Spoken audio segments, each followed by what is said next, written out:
அனைவருக்கும் வணக்கம். நான் doctor MS Vishanandhini, siddha physician, lotus women care hospitals, PCOS speciality centre, India's first exclusive siddha hospital only for women, Saibaba colony, Coimbatore, KK Nagar, Chennai. இனியவை என்ற நிகழ்ச்சியில் தொடர்ந்து நம்ம பெண்கள் சார்ந்த பல ஆரோக்கிய குறிப்புகளை பார்த்துட்டே வருங்க. அந்த வகையில் இன்னைக்கு நம்ம சொல்லக்கூடியது ஹீமோகுளோபினுடைய அளவை அதிகரிக்கக்கூடிய வழிகள்லாம் என்ன மாதிரியான சத்து பொருட்கள் நிறைந்த உணவுகளை நம்ம எடுத்துக்கணும் அப்படிங்கிறத பற்றி தான் இன்னைக்கு நம்ம பார்க்க போகிறோம். முதல்ல பெண்களுக்கு மட்டும்தான், குறிப்பாக யாருக்கெல்லாம் அதிக உதிரப்போக்கு இருக்கோ, யாருக்கெல்லாம் மூலம் பௌத்திரம் இந்த மாதிரியான பிரச்சனை இருக்கோ அவங்களுக்கு தான் ஹீமோகுளோபினுடைய அளவு குறையும். ஆனால் இன்னைக்கு நம்ம பெண்கள் நிறைய பேருக்கு, இளம் பெண்களுக்கே ஹீமோகுளோபின்னு சொல்லக்கூடிய அந்த இரும்பு சத்தினுடைய அளவு குறைபாடு இருக்கிறத நம்மளால பார்க்க முடியுது. ஆண்களுக்கு நிறைய பேத்துக்கு ஹீமோகுளோபின் குறைபாடு இந்த காலத்தில் பார்க்க முடியுது. முதல்ல ஆண்களுக்கு சர்வசாதாரணமாக ஹீமோகுளோபின் 16%, 17% எல்லாம் இருக்கும். ஆனால் இன்னைக்கு பார்த்தீங்கன்னா அவங்களுக்கே 11, 12 அந்த மாதிரி தான் இருக்கு. ஸோ என்ன காரணம் இருக்கலாம்னா, நிறைய சத்து பொருட்களை நம்ம உணவில் மிஸ் பண்ணுறோங்க. அதெல்லாம் தான் காரணமாக இருக்கும். ஸோ ஃபஸ்ட்டு ஹீமோகுளோபின் அப்படின்னாலே பார்த்தீங்கன்னா இரும்பு சத்து தான் நமக்கு தெரிய வரும். ஸோ அயன் கண்டென்ட் உள்ள ஃபுட்ஸ் நம்ம நிறைய எடுத்துக்கணும். ஸோ கீரைகள் எடுத்துக்கலாம், அசைவ உணவுகள் நிறையா சாப்பிடலாம், மீன் வகைகள் அதிகமாக எடுத்துக்கலாம், தானிய உணவுகள் சேர்த்துக்கலாம், கொட்டை வகைகள் இதெல்லாம் நம்ம நிறையா சேர்த்துக்கலாம். நட்ஸ் அண்ட் சீட்ஸ் எந்த அளவுக்கு சேர்த்திக்கிறோமோ அந்த அளவுக்கு இரும்பு சத்து அதிகமாகும். ஏன்னா அத்திப்பழம், பேரிச்சம்பழம், உலர்ந்த திராட்சை இதெல்லாம் நமக்கு தெரிந்தது தான். ஆனால் அது கூட நிறைய கீரைகளையும் தானிய வகைகளையும் சேர்த்துக்கணும் அப்படிங்கிறதையும் நம்ம தெரிஞ்சுக்கணும். ரெண்டாவது சத்து பொருள் இரும்பு சத்து நல்லபடியாக நம்ம உடல்ல சேரணும் அப்படின்னு சொன்னால் வைட்டமின் சி சத்து நம்ம உடம்புல அதிகமாக இருக்கணும். விட்டமின் சி இல்லைங்களா? ஏன்னா அப்படி இருந்தால் தான் நம்மளுடைய உடல்ல நம்ம என்னதான் இரும்பையே கடிச்சு சாப்பிட்டா கூட அது நம்ம உடம்புல சேரணும் அப்படின்னா வைட்டமின் சி சத்து நம்ம உடம்புல இருக்கணும். ஸோ அது இருக்கக்கூடிய பெரிய நெல்லிக்காய், ஆரஞ்சு, குடைமிளகாய், பப்பாளி இந்த மாதிரியான விஷயங்களை நம்ம அடிக்கடி நம்ம உணவில் சேர்த்திக்க பழகிக்கணும். ஸோ இன்றைக்கி நான் இரும்பு சத்து நம்ம உடம்புல சேரணும் அப்படிங்கிறதுக்காக நான் ஒரு எள்ளுருண்டை சாப்பிட்றேன் அப்படின்னு வச்சுக்கோங்களேன். அது கூட கண்டிப்பாக நான் அன்னைக்கு சாயந்தரத்துக்குள்ளே அட்லீஸ்ட் ஒரு ஆரஞ்சு பழமாவது நான் சாப்பிட்ருந்தேன் அப்படின்னு சொன்னால் கண்டிப்பாக நான் அன்னைக்கு சேர்த்துக்கிட்ட உணவில் இருந்த இரும்பு சத்து என் குடலில் முழுமையாக சேர்றதுக்கு வாய்ப்பு இருக்குது, என் ரத்தத்துலேயும் அதை கலக்கிறதுக்கு வாய்ப்பு இருக்குது அப்படிங்கிறத நம்ம தெரிஞ்சுக்கணும். அடுத்து மூணாவது விஷயம் பார்த்தீங்க அப்படின்னு சொன்னால் ஃபோலிக் ஆசிட்னு சொல்லக்கூடிய ஃபோலேட். இது நிறைய முழுமையான தானியங்கள் நிறைய நம்ம சேர்த்துக்கும் பொழுது குதிரைவாளி, சாமை, கம்பு இந்த மாதிரியான விஷயங்கள் எல்லாமே நமக்கு பார்த்தீங்க அப்படின்னு சொன்னால் சிறுதானிய வகைகளில் நமக்கு இந்த ஃபோலிக் ஆசிட் சத்து பொருள் கிடைக்கும். பாதாம் பருப்பில் கிடைக்கும், வால்நட்டில் கிடைக்கும், ஆரஞ்சில் கிடைக்கும், மாதுளம்பழத்தில் கிடைக்கும், அசைவ உணவு வகைகளில் மீன் நமக்கு எடுத்துக்கும் பொழுது கிடைக்கிற வாய்ப்பு இருக்குது. ஸோ இதெல்லாம் சேர்த்துக்கும் பொழுது கண்டிப்பாக வெங்காயத்தாள் நிறையா நம்ம சேர்த்துக்கலாம். இது கீரைகள் நிறையா சேர்த்துக்கலாம். ஸோ இது எல்லாமே ஃபோலிக் ஆசிட் சப்போர்ட்டிவாக இருக்கும், இரும்பு சத்து நம்ம உடலில் சேர்றதுக்கும் சப்போர்ட்டிவாக இருக்கும். அடுத்து விட்டமின் B6 சத்து குறைபாடு கூட, விட்டமின் B12 சத்து குறைபாடு கூட இரும்பு சத்து நம்ம உடலில் சேராமல் போகிறதுக்கு வாய்ப்பு இருக்குது. ஸோ இது மேக்ஸிமம் அனிமல் ப்ராடக்ட்ஸில் தான் நிறைய இருக்குது. வெஜிடேரியனில் பொறுத்த வரைக்கும் சிறுதானிய வகைகள்லேயே நமக்கு ஈஸியாக கிடைக்க வாய்ப்பு இருக்குது, பருப்பு வகைகளில் கிடைக்க வாய்ப்பு இருக்குது. B12 நிறைந்த அனிமல் ப்ரோட்டீன் அப்படின்னு எடுத்துக்கிட்டோம்னா ஆட்டு இறைச்சியில் நமக்கு கிடைக்கும், முட்டையில் கிடைக்கும், பால் நம்ம சேர்த்துக்கும் பொழுது நமக்கு ஈஸியாக விட்டமின் B12 கிடைக்க வாய்ப்பு இருக்குது. ஸோ இதெல்லாம் சேர்த்துக்கும் பொழுது கண்டிப்பாக நமக்கு இரும்பு சத்து ஈஸியாக நம்ம ரத்தத்தில் சேர்க்கும் அப்படிங்கிறத நம்ம தெரிஞ்சுக்கணும். அடுத்து டெய்லி ஒரு மாதுளம்பழம் சாப்பிட்டானாலும் போதும். ஏன்னா அதில் இரும்பு சத்தும் இருக்குது, ஃபோலிக் ஆசிடும் நமக்கு கிடைக்கும். பீட்ரூட் எடுத்துக்கலாம். பீட்ரூட்டில் ஆந்தோசைனின் அப்படிங்கிற ஆன்டி ஆக்சிடென்ட் நிரம்பி பொருள் இருக்கிறது நம்ம ரத்தத்தில் இமீடியட்டாக அயன் அப்சார்ப்ஷனுக்கு சப்போர்ட் பண்ணக்கூடியதாக இருக்கும். அதில் இரும்பு சத்தும் நமக்கு நிறைய கிடைக்க வாய்ப்பு இருக்குது. முருங்கை பூ இருக்குது இல்லைங்களா, அதில் நிறைய ஆன்டி ஆக்சிடென்ட் சத்து பொருளும் கிடைக்கும், இரும்பு சத்தும் நமக்கு ஈஸியாக கிடைக்க வாய்ப்பு இருக்குது. ஸோ இரவு நேரம் பாலில் முருங்கைப்பூ வேக வச்சு நம்ம எடுத்துக்கும் பொழுது தேவையான அந்த இரும்பு சத்து, ஹீமோகுளோபின் நம்ம ரத்தத்தில் உருவாகிறதுக்கான வாய்ப்பு இருக்குது. புரோட்டீன் டெஃபிஷியன்சி கூட நம்ம உடம்புல ஹீமோகுளோபினுடைய அளவு அதிகரிக்காமல் போகிறதுக்கான காரணமாக இருக்கலாம். என்னன்னா அந்த ரெண்டாவது ஹீம் குளோபின் அப்படின்னு சொல்லக்கூடிய அந்த குளோபின் அப்படிங்கிற அந்த புரதச்சத்து குறைபாடு கூட நம்ம உடலில் ஹீமோகுளோபினுடைய அளவு அதிகரிக்காமல் போகிறதுக்கு காரணமாக இருக்கலாம். ஸோ நிறைய நம்ம ஒரு நாளைக்கு அட்லீஸ்ட் ஒரு கப் பருப்பு வகை ஏதாவது ஒரு வகை, இல்லைன்னா ஏதாவது ஒரு சுண்டல், இல்லை முடியலையா ஏதாவது ஒரு நட்ஸாவது நம்ம ஊற வச்சு, ஹாஸ்டலில் இருக்கோம் அப்படின்னா கூட ஏதாவது ஒரு நட்ஸ் நம்ம ஊற வச்சு எடுத்துக்கணும். அப்போ நமக்கு அந்த புரோட்டீன் கிடைக்கும் பொழுது ஈஸியாக நம்மளோட ஹீமோகுளோபினுடைய அளவு அதிகரிக்கிறதுக்கு வாய்ப்பு இருக்கு. நிறைய தண்ணி குடிக்கணும், ஏன்னா உடல்ல நீர்ச்சத்து குறைஞ்சாலும் ஹீமோகுளோபினுடைய அளவு அதிகரிக்காது. அதே மாதிரி எக்ஸசைஸ் நிறைய பண்ணணும். எக்ஸசைஸ் பண்ணாமல் இருந்தால் கூட ஹீமோகுளோபினுடைய அளவு அதிகரிக்காது. ஏன்னா ரத்தத்தில் இருக்கக்கூடிய red blood cells production exercise பண்ணும்பொழுது இன்க்ரீஸ் ஆகுது அப்படிங்கிறது நம்ம மருத்துவ ஆய்வு. ஸோ ரத்தத்தில் இருக்கக்கூடிய சிகப்பு அணுக்களுடைய எண்ணிக்கையை நம்ம எக்ஸசைஸ் பண்ணியும் இன்க்ரீஸ் பண்ணிக்கலாம் அப்படிங்கிறத தெரிஞ்சுக்கணும். கண்டிப்பாக கொஞ்ச நாளைக்கு டீ காஃபி சாப்பிட்றத தவிர்த்துடணும். ஏன்னா அது ஹீமோகுளோபின் அப்சர்ப்ஷனை ப்ரிவென்ட் பண்ணக்கூடியதாக இருக்குது. ஸோ இத்தனை வகைகளில் உங்களுடைய ரத்தத்தில் இருக்கக்கூடிய ஹீமோகுளோபினுடைய அளவை நீங்கள் அதிகரிச்சுக்கலாம் அப்படிங்கிறத பற்றி தெரிஞ்சிட்டு இருப்பீங்க. இதே மாதிரி இன்னொரு ஆரோக்கிய குறிப்போடு நான் உங்களை சந்திக்கிறேன். இயற்கையோடு இணைவோம், ஆரோக்கியமாக இருப்போம், ஆனந்தமாக வாழ்வோம். நன்றி, வணக்கம்.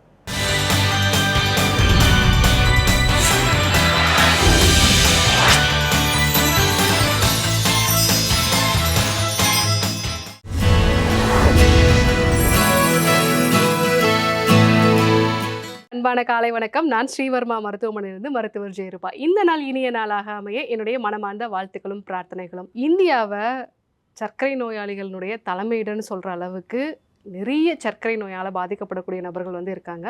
இன்னும் சில பேர் இந்த ப்ரீ டயபெட்டிக் அப்படிங்கிற ஒரு கண்டிஷன்லேயும் இருக்கிறாங்க. ஸோ இந்த அளவுக்கு சர்க்கரை நோய் அதிகமாக இருக்கக்கூடிய நம்முடைய நாட்டில் தான் கிடைக்கக்கூடிய மூலிகைகளும் சரி, அதே மாதிரி உணவுப் பொருட்களும் சர்க்கரையை கட்டுப்படுத்தக்கூடிய தன்மை இருக்குது. அதில் முக்கியமானது நெல்லிக்காய், அதே மாதிரி மஞ்சள். இந்த நெல்லிக்காயும் மஞ்சளும் சேர்ந்த பானம் எடுத்துக்கும் போது சர்க்கரையை கட்டுப்பாட்டுக்குள்ளே கொண்டு வர்றது மட்டும் இல்லாமல் ப்ரீ டயபெட்டிக் கண்டிஷனில் இருக்கிறவங்களுக்கு சர்க்கரை நோய் வராமலும் தடுக்கலாம். சர்க்கரை நோயால் பாதிக்கப்பட்டவங்களுக்கு அதனுடைய பக்க விளைவுகளான கண்களில் பாதிப்பு உண்டாகிறது, கிட்னியில் பாதிப்பு உண்டாகிறது, நரம்புகளில் பாதிப்பு உண்டாகிறது, இந்த மாதிரியான பிரச்சனைகள்லாம் வராமல் நம்ம தடுத்துக்கலாம். இன்னொன்று, சர்க்கரையால் பாதிக்கப்பட்டவங்க ரொம்ப சீக்கிரமே வயதான ஒரு தன்மை உண்டாகும். அந்த மாதிரியான விஷயங்களையும் வராமல் தடுக்கலாம். ஸோ இந்த நெல்லிக்காய் மஞ்சள் சேர்ந்த பானம் எப்படி தயாரிக்கிறத நம்ம பார்க்கலாம். இந்த நெல்லிக்காய் மஞ்சள் சேர்ந்த பானம் தயாரிக்கிறதுக்கு பெரிய நெல்லிக்காய் நம்ம 2 எடுத்துக்கலாம். அதே மாதிரி தேவையான அளவு மஞ்சள் நம்ம சேர்த்துக்கலாம். இந்த மஞ்சள் நம்ம பொடியாக வாங்காமல் நம்ம வீட்டிலேயே இந்த விரலி மஞ்சள் வாங்கி அரைச்சி வச்சுக்கிறது நல்லது. அப்போ தான் அதில் இருக்கக்கூடிய முழுமையான சத்துக்கள் நமக்கு கிடைக்கும். ஸோ இந்த நெல்லிக்காயை நம்ம சின்ன சின்னதாக கட் பண்ணிக்கலாம்.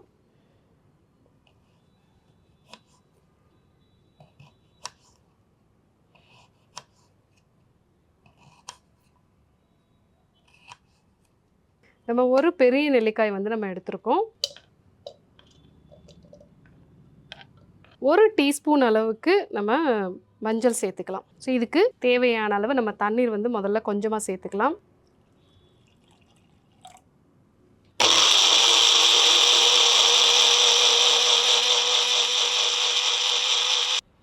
இது கூட இன்னும் நம்ம கொஞ்சம் தண்ணீர் சேர்த்துக்கலாம். இதை வடிகட்ட வேண்டியதில்லை, ஏன்னா அப்போ தான் அதில் இருக்கக்கூடிய அந்த நார்ச்சத்துக்களும் சேர்ந்து இருக்கும் பொழுது நமக்கு அதுவும் சர்க்கரையை கட்டுப்படுத்தக்கூடிய ஒரு தன்மை இருக்கும்.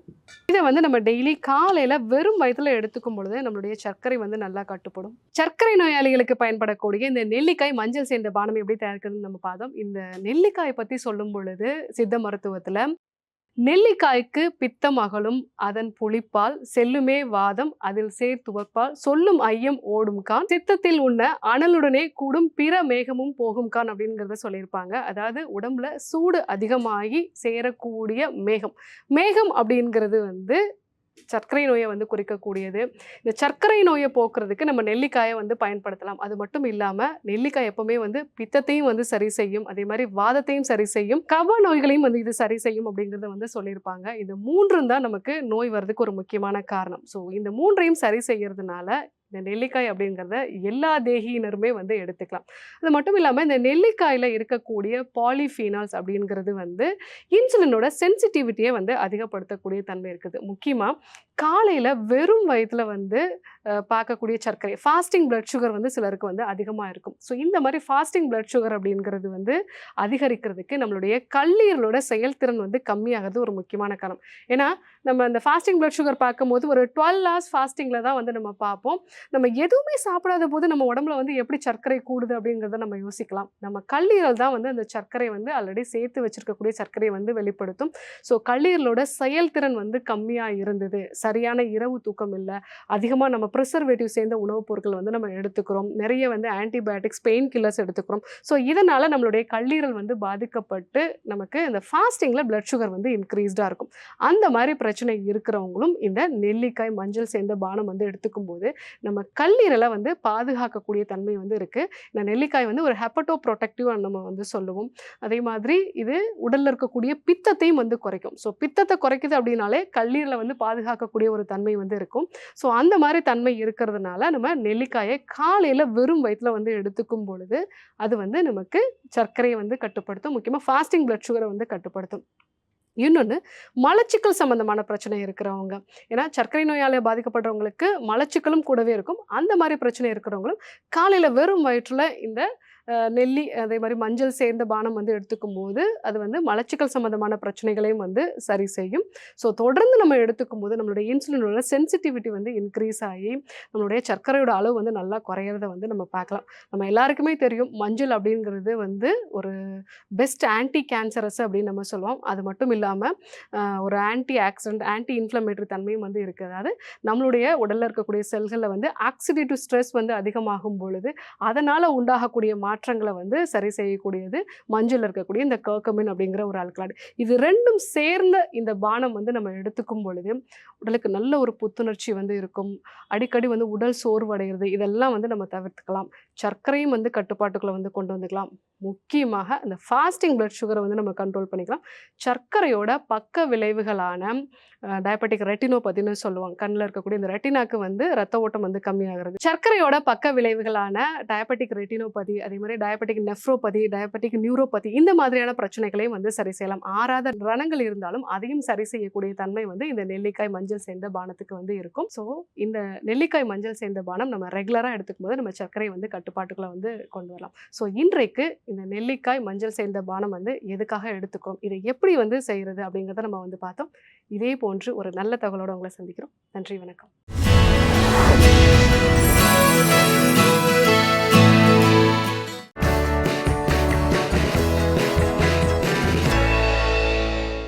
உதயகம் நேயர்களுக்கு அன்பான வணக்கம். வெல்கம் டு விருந்தினர் பக்கம். ஸோ போன வாரமே பார்த்தீங்க அப்படின்னா நிறைய இன்ட்ரெஸ்டிங்கான விஷயங்களை டர்னம் ஹோம்ஸோட founder and managing director Anand Ravichandran sir share பண்ணியிருந்தாரு. அண்ட் இன்னைக்கு பார்த்தீங்க அப்படின்னா டர்னம் ஹோம்ஸோட ஃபியூச்சர் பிளான்ஸ் என்னென்ன, அதை எப்படி எக்ஸிக்யூட் பண்ண போறாருங்கிற விஷயங்களை தான் பற்றி பேச போகிறோம். வாங்க தொடர்ந்து பேசலாம். ஆச்சரியமாக இருக்குது, இந்த மாதிரி ஒர்க் அவுட் பண்ணி நம்ம பண்ணணும் அப்படின்னாலே டெஃபினட்டாக அந்த பிஸ்னஸில் வந்து மேலே வரலாம் அப்படிங்கிறது தோணுது. இப்போ நீங்கள் அந்த டைமில், அதாவது like when you are in 20s அந்த மாதிரி டைமில் ஒரு டெய்லரோட பையனா நீங்கள் இருந்த ஒரு பயணத்தை வந்து ஆரம்பிச்சிருக்கீங்க. பட் இப்போ வந்து எந்த அளவுக்கு ஒரு ப்ரௌடாக இருக்குது? நான் இன்றைக்குமே டைலரோட புள்ளன்னு தான் சொல்லுவேன். எனக்கு லாஸ்ட் மந்த்து டைம்ஸ் ஆஃப் இந்தியாவில் emerging young achiever of the award அப்படின்னு சொல்லிட்டு டெவலப்பர் அப்படின்னு கொடுத்தாங்க. அது பார்க்கும்போது ஒரு கெத்து இல்லை. அது 2011 என்னை ஒருத்தர் அசிங்கப்படுத்தினார். என்கிட்ட கார்டு ஒன்று இருந்துச்சு. அப்போது அவர்கிட்ட போய் பேசுகிறேன். அங்கிள், அவர் ஒரு இன்னோவா ஒன்று வாங்கினார். அங்கிள் செம்மையாக இருக்குது அங்கிள் காரு, இந்த மாதிரி ஒரு கார் ஒன்று வாங்கணும். மூட்டு டைலரோட புள்ள எவ்வளோ ஆசைப்படணுமோ அவ்வளோ ஆசைப்படு, இருக்கிற இண்டிகாவுக்கு ஃபஸ்ட்டு டியோ கட்டு, அதுக்கப்புறமா வந்து நீ கார் வாங்குறதெல்லாம் பார்க்கலான்னார். இன்றைக்கி அந்த மனுஷன் எங்கே இருக்காருன்னு தெரில. ஒரு 3 years பேக் பார்த்தாரு, மிரண்டார். யார் இது ஆடி அப்படின்னாரு. எந்த தான் அங்கிள் அப்படின்னு. அப்போ ஒரு வெறி. அது அன்றைக்கி ஒரு டைலரோட புள்ள எவ்வளோ ஆசைப்படணும். இந்த சமுதாயம் நம்மளை அப்படி தான் வளர்க்கும். நான் பெருசாக யோசிக்க ஆரம்பித்தேன்னா டைலரோட புள்ள எவ்வளோ ஆசைப்படணும் ஆசைப்படு. அந்த டைலரோட புள்ளன்னு சொல்லி அது மனசுக்குள்ளே இன்னைக்கு சொல்கிறேன், நான் டைலரோட புள்ள நான் பெரிய ஆளாக வருவேன்டா, ஏன்னடா பண்ணுவீங்க அப்படின்னு. அது ஒரு வெறி. டர்னம் ஹோம்ஸ் தாண்டி சார் வேறு என்னென்ன பிஸ்னஸ்களில் நீங்கள் பண்ணிகிட்ருக்கீங்க? பிஸ்னஸ் மெட்டாமேக்ஸ்ன்னு சொல்லிட்டு நம்மளது ஒரு சாஃப்ட்வேர் வெஞ்சர் இருக்குது மேம். அதை நான் பெருசாக எக்ஸ்போஸ் பண்ணல, இதுக்கப்புறமா தான் எக்ஸ்போஸ் பண்ண போகிறேன். அது உலக நாடுகள் G20 கண்ட்ரீஸில் ஒரு ஒரு ஒரு விஜய் சாங் ஒரு பாட்டு ஒன்று கேட்டிருப்போம்ல, ஆள போகிறான் தமிழன்ட்டு. அந்த பாட்டு கேட்கும்போது நம்மளுக்கு கூஸ் பம்ப்ஸ் இருக்கும். ஃபஸ்ட்டு அது மாஸாக மூவியில் பார்க்குறது வேறு, ஒருத்தர் அதை அச்சீவ் பண்ணிட்டு வர்றது இருக்கு இல்லையா, அதுதான் ஆக்சுவல் மாஸ். நாங்கள் வந்து அப்துல் கலாம் சாரை நாங்கள் 2011 12 பார்த்துருக்கோம். வி மெட் என்னோட பார்ட்னர் கருணைக்குமார். நாங்கள் அன்றைக்கே வந்து சோஷியல் காஸ் எதனா பண்ணணும்னு தோணிக்கிட்டே இருக்கும். என் partner Karunaikumar sir Abdul Kalam sir பக்கத்துலேயே உட்காந்து கோடம்பாக்கம் 2020 ஒரு ஈவெண்ட்டெல்லாம் ஆச்சு. நிறைய சோஷியல் ஒர்க் பண்ணிக்கிட்டே இருப்போம், மரக்கன்றுகள் நடுறதுன்னு. அப்போ தான் புரிஞ்சுக்கிட்டோம், காசு வந்து வீட்டில் இருந்தோ இல்லை சம்பாரித்து நம்ம இப்போ நான் சம்பாதிக்கிற காசில் ஃபுல்லாக எடுத்து நீங்கள் கொடுத்தேன்னா வீட்டில் திட்டுவாங்க, வீட்லேயும் காசு வாங்கினா தான் திட்டுவாங்க. அப்போ நான் ஒரு பிஸ்னஸ்க்கு போகணும், அப்போ என்கிட்ட நிறைய காசு இருந்தால் தான் நான் 1 லட்ச ரூபா கொடுக்கறதுக்கு அப்படின்ற ஒரு மைண்ட் செட்டுக்கு வந்தோம். அப்போ அப்துல் கலாம் சார் சொல்வார், நம்ம அந்த நாட்டுக்கு ஏதாவது ஒன்று பண்ணிட்டு போகணும் அப்படின்னு. இது வந்து நாங்கள் இன்றைக்கி போட்ட விஷயம் இல்லை, 15 இயர்ஸ் பேக் 14 இயர்ஸ் பேக். அப்போவே எங்களுக்கு தோணும், இது ஏதாவது நம்ம ஒரு இம்பேக்டை கொடுக்கணுன்ட்டுன்னு. அப்போ தோணும்போது தான் கமர்ஷியலாக நம்ம பெருசாக ஆகணும், பெரிய ஆள் ஆகணும். இங்கே வந்து தோல்வியில் இருக்கும்போது தத்துவத்தை சொன்னால் யாரும் கேட்க மாட்டாங்க, ஜெயிக்கணும், ஜெயிச்சுட்டு நம்ம ஃபினான்ஷியலாக ஸ்ட்ராங்காக இருக்கணும், அப்போ சொன்னால் தான் கேட்பாங்க. இங்கே ஜெயிச்சவங்க சொன்னால் மட்டும்தான் கேட்பாங்க அப்படின்னு புரிஞ்சுக்கிட்டேன். அப்போ நம்ம ஜெயிக்கணும்னு ஃபினான்ஷியலாக ஸ்ட்ராங் பண்ணிக்கிட்டு பேக் எண்டில் வந்து சாஃப்ட்வேர் மெட்டாமேக்ஸ்ன்ற ஒரு சாஃப்ட்வேர் ஆப். அது இந்த ஹோல்சேலர்ஸ் ரீட்டைலர்ஸ் எல்லாம் இன்றைக்கி சின்ன சின்ன கடைங்களெல்லாம் வேனிஷ் ஆகிட்டு இருக்கு. இப்போ எங்கள் அப்பா டைலர் கடை, இன்றைக்கி டைலர் கடையில் பிஸ்னஸ் இல்லை. ஏன் இல்லைன்னா ஒரு ஆன்லைனில் போட தெரில. இன்றைக்கி கடையில் வந்து யாருமே மெஷர்மெண்ட் எடுத்து அளவு எடுத்து தைக்கிறவங்க யாரும் இல்லை, ரெடிமேடுக்கு போகிறாங்க எடுத்துகிட்டு வராங்க. அப்படி தைக்கணுமா ஒரு ஆப் ஒன்று ஆன்லைனில் நிறைய பேர் பெரிய பெரிய கார்பரேட்ஸ் எல்லாம் ஆப் வச்சுருக்காங்க. அந்த ஆப் எங்கள் அப்பாவை பண்ண சொன்னால் 10 லட்சம் 15 லட்சம் ஆகும் வரும். எங்கள் பக்கத்தில் எங்கள் மாமா ஒருத்தர் தெரிஞ்ச ஒரு கடை வச்சுருக்காரு, அண்ணாச்சி கடை, ப்ராவிஷன் ஸ்டோர். அவர் ப்ராவிஷன் ஸ்டோரு பெருசாக கொண்டு போக முடியல அவர் பிஸ்னஸ். ஏன்னா இன்றைக்கி எல்லாமே ஆன்லைனில் ஆகிடுச்சு. யாருமே ஃபிசிக்கலாக வந்து கடை வாங்குறதில்ல, கடையில் வந்து பொருட்களை வாங்குறதில்ல. இப்போ எல்லாமே ஆன்லைனாக மாறி போச்சு. ஃபோன்பே கூகுள் பேன்றது 4 இயர்ஸ் பேக் இல்லவே இல்லை, பிஃபோர் கோவிட். அப்போ அதை டிஜிட்டலாக மாற்றணும் அப்படின்ற ஒரு எங்களுக்குள்ள ஒரு தாட்டு. அதை வந்து டிஜிட்டலாக மாற்ற போகிறோம் அப்படின்னு எல்லா கடைங்களுக்கும் எல்லா ஹோல்சேலர்ஸ் ரீட்டைலர்ஸ்க்குமே ஒரு ஆப் பண்ணி கொடுக்கலாம் அப்படின்ட்டுன்னு. அந்த ஆப்போட காஸ்ட் வந்து யூஸ்வலாக மார்க்கெட்டில் 7 lakhs 5 lakhs 10 lakhs அப்படின்னு இருக்கும். நாங்கள் வெறும் 50,000க்கு தான் கொடுத்தோம். ஸோ அது எங்களுக்கு ஒரு வெறி. அப்போ அந்த உலக நாடுகளில் போயிட்டு இம்பேக்ட் டெக் ட்ரையல் பிளேசர்ன்ற ஒரு அவார்டு துபாயில் தமிழரோட, இந்தியாவிலேருந்து ஒரே கம்பெனி, சாஃப்ட்வேர் கம்பெனி ஒரே ஒரு கம்பெனி தான் போகுது, அதுவும் நம்ம தமிழ்நாட்டிலேருந்து போகுது, அதுவும் சேலம்லேருந்து ஒரு ஆள் வந்து போய் கெத்தா அது வாங்கும்போது ஒரு ப்ரைட் மூமெண்ட் இல்லையா, அதுதானே கெத்து. இங்கே தனுஷ் சார் ஒரு படத்தில் சொல்வார், ஒரு மனுஷன் ரொம்ப நொந்து நூலாகி அடிப்பட்டு தனக்குன்னு எதுவுமே இல்லை, ஒரு டைலரோட மகனுக்கு பிள்ளையாக பிறந்து அவனுக்கு ஒரு கனவு இருந்து அங்கத்துலேருந்து இன்ஜினியரிங் படிக்கணும், அங்கத்துலேருந்து பிஸ்னஸ் ஆரம்பிக்கணும், அங்கே கடன்காரனாகி அங்கத்துலேருந்து தான் லவ் பண்ண பொண்ணை கல்யாணம் பண்ணி வந்து அவளுக்கு கேன்சர்னு தெரிஞ்சு எதுவுமே இல்லை, தான் பொண்ணுக்கு ஆக்சிடெண்ட் ஆகுது, பிஸ்னஸில் ஒரு 4 கோடி ரூபாய் நஷ்டம், அப்பா அம்மாவுக்கு உடம்பு முடியல, சொந்த பந்தம்லாம் அசிங்கமாக பேசுது, இன்னொரு கல்யாணம் பண்ணால் அவனை ரொம்ப கேவலமாக பேசிச்சு, அதெல்லாம் தாண்டி எமர்ஜிங் டெவலப்பரு, அப்புறம் உலக நாடுகளில் இம்பேக்ட் ட்ரெயில் பிளேசர் அவார்டு வாங்கும்போது ஒரு கெத்து இருக்கும் பாருங்க மேம். வெரி ப்ரவுட் சார், ரொம்ப ப்ரௌடாக இருக்குது. பட் ஒரு அல்டிமேட்டான ஒரு கோல், இதை பண்ணினேன் அப்படின்னா எனக்கு ஒரு சாட்டிஸ்ஃபேக்ஷன் இருக்கும் அப்படின்னு சொல்லி ஒவ்வொருத்தருக்குமே இருக்கும். அப்படி நீங்கள் பார்க்குற விஷயம்னா அது என்னவா இருக்கும்? என்னோட விஷன், இங்கே மனுஷனோட விஷன் ஒன்று ஒரு ஸ்டேஜில் மாறிக்கிட்டே இருக்கும் மேம். நான் 7th ஸ்டாண்டர்ட் படிக்கும்போது எனக்கு ஒரு விஷயம் சொன்னாங்க, 7th தாண்டா கவர்மெண்ட் எக்ஸாமு, நல்லா படி அப்படின்னு. நானும் நல்லா படித்தேன். அப்புறம் 10th தாண்டா மெயின் எக்ஸாமு, 10th நல்லா படித்தா தாண்டா லைஃப் மாறும்னாங்க. அப்புறமா +2 தாண்டா மெயின் நாங்கள். அப்போது ஒவ்வொரு ஸ்டேஜில் ஒவ்வொரு நம்ம விஷன் மாறிக்கிட்டே இருந்துச்சு. இப்போ நான் வந்து நினச்சது நார்மலாக ஒரு லைஃபு, ஒரு வீடு அப்படின்னு நினச்சிட்டேன். அதை சேஞ்ச் ஆனதுமே 1 lakh homes. அதுக்கப்புறமா ஒரு ஸ்டேஜில் நம்ம நாட்டுக்கு ஏதாவது ஒன்று பண்ணணும். இங்கே நிறைய பேர் மக்கள் வந்து ஒரு புரிதல் இல்லாமலே இருக்காங்க. ஒரு மிஷின் லைஃப் மாதிரி ஓடிக்கிட்டு இருக்கு ஒருத்தரோட லைஃப். ஸோ புரிதல் என்னென்னா, படிக்கணும், வேலைக்கு போகணும், கல்யாணம் பண்ணிக்கணும், குழந்தைய பெற்றுக்கணும், ஒரு லோனில் வீடு வாங்கணும், லேண்டு வாங்கணும், பசங்களுக்கு கரை சேர்க்கணும், சத்தணும். இது இல்லை லைஃப், இது மிஷின் லைஃப். இது வந்து எனக்கு பிடிக்கல அப்படின்றதுக்கு அது ஒரு இந்த ஸ்ட்ரெஸ்ஸு டென்ஷனெல்லாம் அதை உடைக்கணும் அப்படின்றதுக்காக ஒரு சர்வீஸ் ஓரியன்டாக பண்ண ஆரம்பிக்கணும். சர்வீஸ்னால் பிஸ்னஸ் இருக்குது, ஏன்னா நான் எம்ப்ளாயிஸுக்கு சர்வீஸ் எல்லாம் பண்ண முடியாது. மார்ஜின் ரொம்ப கம்மியான மார்ஜின்ஸில் பண்ண ஆரம்பித்தோம். இப்போ ரத்தன் டாட்டா எனக்கு ஒரு இன்ஸ்பிரேஷன். நம்ம பாருங்கள், அவர் ரெவல்யூஷனரி பிஸ்னஸ் மேன்னு சொல்லலாம். ஒரு கல்யாணம் பண்ணிக்கல ஒரு மனுஷன், அவர் மேலே எவ்வளோ கம்பெனிஸ் இருக்குது, நிறைய கம்பெனிஸ் இருந்தாலுமே பணக்கார பட்டியல் அவர் இல்லை. ஏன்னா 60-65% ஷேர் வெளியில் கொடுத்துட்றாரு ஆர்ஃபனேஜஸ்க்கு. ஆனாலுமே இந்த வயசில் அவர் தொடாத இடமே இல்லை பாருங்கள். நீங்கள் சப்பலாக இருந்தாலும் நான் இருப்பேன்டா, சோறா டாட்டா உப்பாக இருந்தாலும் நீ உப்பில் சோத்தில் உப்பு போட்டு சாப்பிட்றியானாலும் உப்பில் நான் இருப்பேன்டா, வீடு கட்டுறியா கம்பியில் நான் இருப்பேன்டா, காரில் போறியா அந்த காரில் நான் இருப்பேன்டான்னு எல்லா ப்ராடக்ட்டையும் தொட்டார் அவர். ஏசியா நான் இருப்பேன்டா வோல்டாஸில், காஃபி குடிக்கணுமா நான் இருப்பேன்டா ஸ்டார்பக்ஸில், எல்லா விஷயத்துலையும் இருந்த ஒரு மனுஷன். அவர் ஒரு இன்ஸ்பிரேஷன். எங்களுக்கு இந்த மிடில் கிளாஸ் இருக்காங்க இல்லையா மேம், இந்த மிடில் கிளாஸை ஹையர் கிளாஸாக மாற்றணும் மேம். எப்படி மாற்றுறதுன்னு தெரில மேம். எனக்கு வந்து அட்லீஸ்ட் 0.00001% ஒரு கேட்டகரியை நான் மாற்றிட்டேன்னா that will be my happiest moment goal. Excellent sir. ஏன்னா இவ்வளோ நேரம் நீங்கள் பேசும்போது கூட அந்த எனர்ஜி, அந்த இது துடிப்புன்னு சொல்லுவாங்கள்ல, அந்த ஒரு இதை வந்து விடாமல் அந்த அளவுக்கு நீங்கள் அழகாக பேசிகிட்டு இருக்கீங்க. இப்போ ரத்தன் டாட்டா சாரை நீங்கள் ஒரு இன்ஸ்பிரேஷனாக சொல்லிட்டு இருந்தீங்க. எல்லா விஷயங்கள்லையும் அவர் நம்ம டெய்லி யூஸ் பண்ணுற ஏதாவது ஒரு பொருள்லையாச்சும் அவர் கண்டிப்பாக அவரோட நினைவு வந்து நம்ம கூடயே இருக்குன்னு நான் நினைக்கிறேன். அந்த மாதிரி இந்த விஷயத்தை நான் கண்டிப்பாக எடுக்கணும் அப்படின்னு சொல்லி நீங்கள் யோசிச்சு நினச்சிட்டு இருக்க ஒரு விஷயம்னா பிஸ்னஸ் ரீதியாக அது என்னவா இருக்குது? Properties for all. சொத்து எல்லாருக்குமே இருக்கணும். இப்போ ஆதார் கார்டு இருக்குது மேம். நிறைய பேரோட ஆதார் கார்டு அட்ரஸ் ப்ரூஃப் கொடுக்குறாங்க இல்லையா, அந்த ஆதார் கார்டில் பார்த்தீங்கன்னா அவங்க இருக்கிறது ஒரு அட்ரஸ் ப்ரூஃபாக இருக்கும், அவங்க வேலை செய்கிற ஒரு அட்ரஸ் ப்ரூஃபாக இருக்கும்.